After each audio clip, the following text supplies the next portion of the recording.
નમસ્કાર, આપ જોઈ રહ્યા છો લખત ન્યૂઝ અપડેટ ચેનલ। તમામ સમાચાર અને અપડેટ મેળવવા માટે ચેનલને સબસ્ક્રાઇબ કરો અને બેલ આઇકન પર ક્લિક કરો જેથી તમામ સમાચાર અને અપડેટ તમને મળી રહે।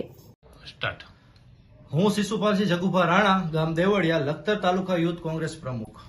તાજેતરમાં ભારતીય જનતા પાર્ટીના એક વરિષ્ઠ નેતા પરસોત્તમભાઈ રૂપાલાનો એક વિડીયો વાયરલ થઈ રહ્યો છે, જેમાં તેઓ કહી રહ્યા છે કે અંગ્રેજો અને રાજવી પરિવાર સાથે રોટી બેટીના સંબંધ હતા। આ વાત ક્યારે પણ સત્ય નથી।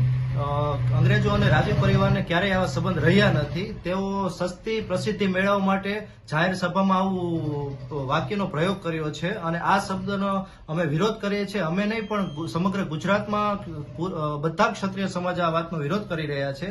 તમને ક્ષત્રિય સમાજ વિશે હું કહું તો ભગવાન રામચંદ્રથી લઈ કૃષ્ણ ભગવાન થી લઈ ગૌતમ બુદ્ધ હોય કે જેનુંના 24 તીર્થકર હોય, આ બધા ક્ષત્રિય હતા જેમને સમાજમાં શૈક્ષણિક રીતે કુપ્રથા દૂર કરવા માટે ઘણા બધા પ્રયોગ કર્યા છે। આઝાદીના સમયમાં પણ ક્ષત્રિય સમાજના આગેવાન સરદારસિંહ રાણાએ સ્વાતંત્ર્ય ચળવળમાં પોતાનું યોગદાન આપ્યું છે। જ્યારે સરદાર વલ્લભભાઈ પટેલ અખંડ ભારતનું સ્વપ્ન જોયું હતું આઝાદી પછી, ત્યારે એ સ્વપ્નને સાકાર કરવા માટે કૃષ્ણકુમારજી મહારાજે પ્રથમ રજવાડું આ દેશને સમર્પિત કરીને એક આદર્શતાનું ઉદાહરણ આપ્યું હતું અને આ સમાજ વિશે તમે આવા અભદ્ર શબ્દનો ઉપયોગ કરો એ વ્યાજબી નથી। આ વાતને અમે વખોડીએ છીએ અને આનો વિરોધ કરીએ છીએ અમે।